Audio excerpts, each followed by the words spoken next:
800,000 Mongol warriors just crossed the Hudson River. The year is 2026. It is Tuesday morning, 6 a.m., and the greatest land army in human history is standing on the west bank of the Hudson, staring at the Manhattan skyline for the very first time. This is the force that once controlled 24 million square kilometers, 1/4 of all land on Earth. The force that never lost a major battle in 70 consecutive years of conquest. They took Kyiv in 3 days, Moscow in 2, and Baghdad in 13. These were not raids. These were systematic destructions. And now they are looking at New York City, which has never been successfully invaded in 400 years of history. Today, one of those streaks ends. Most people picture the Mongol army as a screaming, disorganized mob on horseback. That is one of the most dangerous misconceptions in military history. The Mongol army was the most sophisticated military machine on the planet for nearly a century. Their composite bows had a draw weight of 100 to 160 pounds. Their horse archers could fire 12 aimed shots per minute from a horse at full gallop. Modern competitive archers struggle to match that standing still. Their generals used multi-stage psychological warfare, coordinated fake retreats, and pincer movements with forces operating hundreds of miles apart simultaneously. They studied every enemy before engaging. They adapted after every campaign. The army crossing the Hudson this morning has not lost a war in living memory, and every soldier in it has known nothing but war since the age of 8. New York City has 36,000 NYPD officers spread across 5 boroughs covering 302 square miles. Fort Hamilton in Brooklyn has a garrison of roughly 2,000 active soldiers. The closest major military base is West Point, 50 miles north up the Hudson Valley. The New York National Guard has 17,000 personnel statewide, but full mobilization takes between 24 and 72 hours. The Mongols make first contact with NYPD units at the West Side Highway at 7:30 a.m. By 9 a.m., their vanguard has pushed to Midtown. The National Guard is still mobilizing. West Point is still receiving the briefing. Washington is still in emergency session deciding who has authority to give the order. The single biggest vulnerability New York has is not firepower. It is response time. And the Mongols built their entire military doctrine around exploiting exactly that gap. The first serious problem the Mongols encounter has nothing to do with firearms. It is architecture. The entire Mongol military system is built around one thing: speed on open terrain. Fast flanking movements, wide encirclements, the ability to charge, scatter, regroup, and charge again across open ground. Manhattan is 13 miles long and 2 miles wide. It contains 6,300 miles of streets, 450,000 buildings, and blocks of steel, glass, and concrete packed so tightly that visibility down any given avenue is less than half a mile. You cannot flank through a skyscraper. You cannot encircle a city block from horseback. The Mongol horse archer, who was essentially unbeatable on the Eurasian steppe, just entered the most densely built urban environment in the Western Hemisphere, and every tactic in his mental library requires open ground that does not exist here.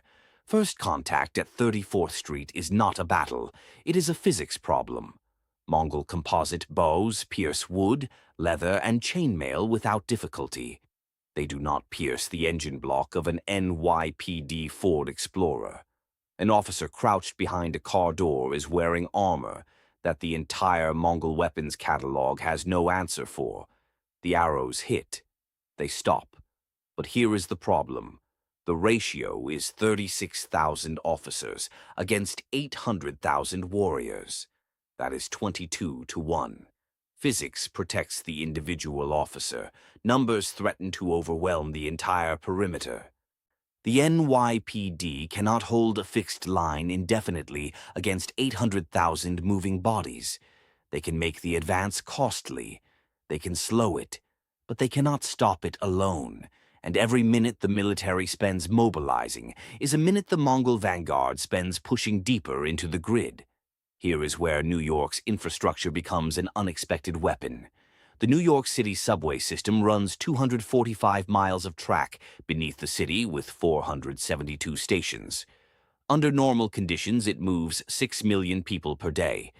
Under these conditions, it becomes something the Mongol military has never encountered in any form, an underground rapid transit network that allows defenders to disappear and reappear at will. An NYPD unit taking fire at 34th Street drops into Penn Station and emerges 6 blocks behind the Mongol advance line in under 4 minutes, completely invisible to cavalry the entire time. The tunnels are too narrow for horses, too dark to track by sight, and too alien in every possible way. Every subway entrance in Manhattan is a trapdoor defenders can use and attackers cannot. There are 472 of them, and they are everywhere. By midday, the Mongol advance stalls on its own in Times Square, not because of resistance, because the vanguard has stopped moving. The electronic billboards, the LED screens covering every building face, the sound of the city, jackhammers, emergency sirens, subway exhaust vents, generators, traffic still moving on the cross streets. The Mongols had detailed scouting reports for every city they ever attacked. Those reports described cities as collections of walls, gates, towers, and markets. Times Square is none of those things. It is a sensory environment that does not exist anywhere in the 13th century world, in any world those scouts have ever traveled through. The advance stalls for 22 minutes. In civilian terms, that is nothing. In military terms, 22 minutes in an active urban assault is an eternity, and the U.S. Air Force has F-35s in the air from Langley, 400 miles south, arriving in 40 minutes. The F-35s arrive at 1:17 p.m. A single AIM-120 missile travels at Mach 4, approximately 3,000 miles per hour. The fastest Mongol horse in the historical record reached 40 miles per hour. One F-35 carrying 8 missiles can engage 8 separate targets in a single pass from 20 miles away, completely outside the visual range, let alone the weapons range, of any Mongol bow or siege weapon ever constructed. The Mongols cannot see the aircraft. They hear a sound that has no word in any language they speak. Then something arrives before the sound of its own launch. The Mongols built their entire reputation on being the most terrifying thing on any battlefield. They rode into battles knowing fear was doing half the work before a single arrow flew. For the first time in 70 years of continuous war, that dynamic is completely reversed, and every soldier in the army can feel it. But air power alone cannot win this.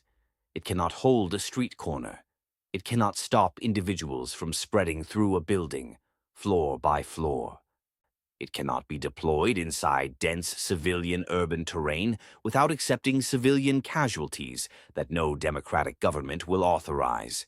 The Mongols are already pushing into Brooklyn by 2 p.m., and Brooklyn has 2.6 million people, 71 miles of coastline, and a street grid more complex than Manhattan's in several neighborhoods. By 3 p.m., something surprises the analysts watching drone footage. The Mongols abandon their horses. Not in a panic. Deliberately. The horses are tied to parking meters and fences across the west side. The warriors go on foot, and within 2 hours dismounted units are moving through buildings, floor by floor, in patterns that trained eyes watching the footage are starting to recognize as improvised urban assault doctrine. They have been in this city for 9 hours. They are already adapting. By nightfall, the Pentagon makes its critical decision. Not a direct assault, not yet. Instead, containment.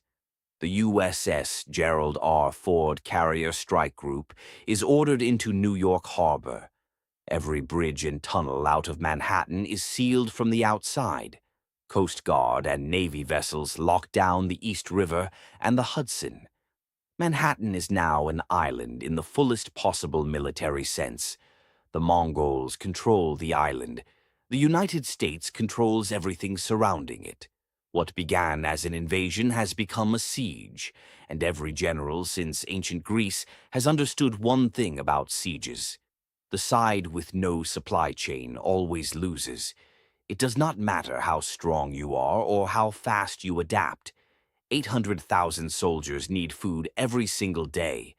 The island's grocery stores carry 3 to 5 days of supply under normal demand. 800,000 warriors at combat intensity is not normal demand. The clock has started. Day 6. The horses are dying. There is no pasture on Manhattan, no grass, no grazing.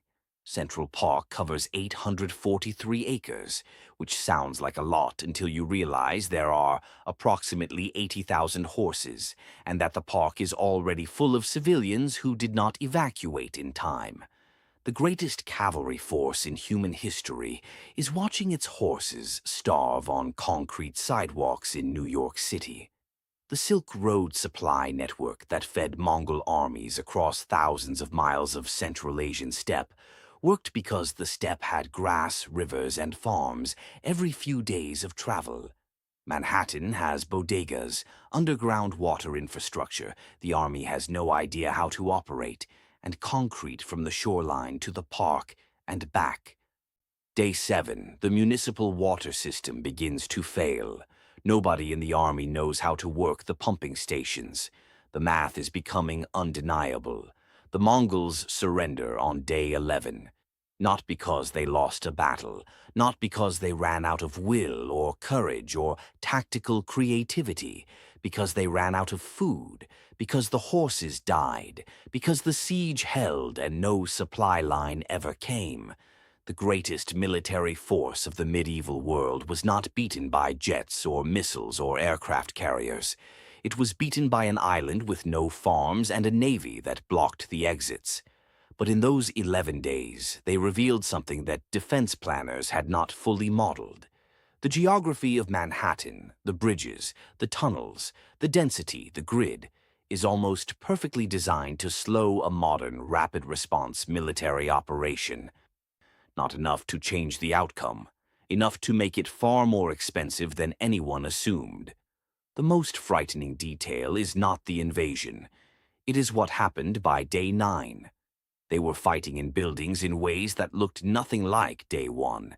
History is not as primitive as we assume. The present is not as secure as we pretend.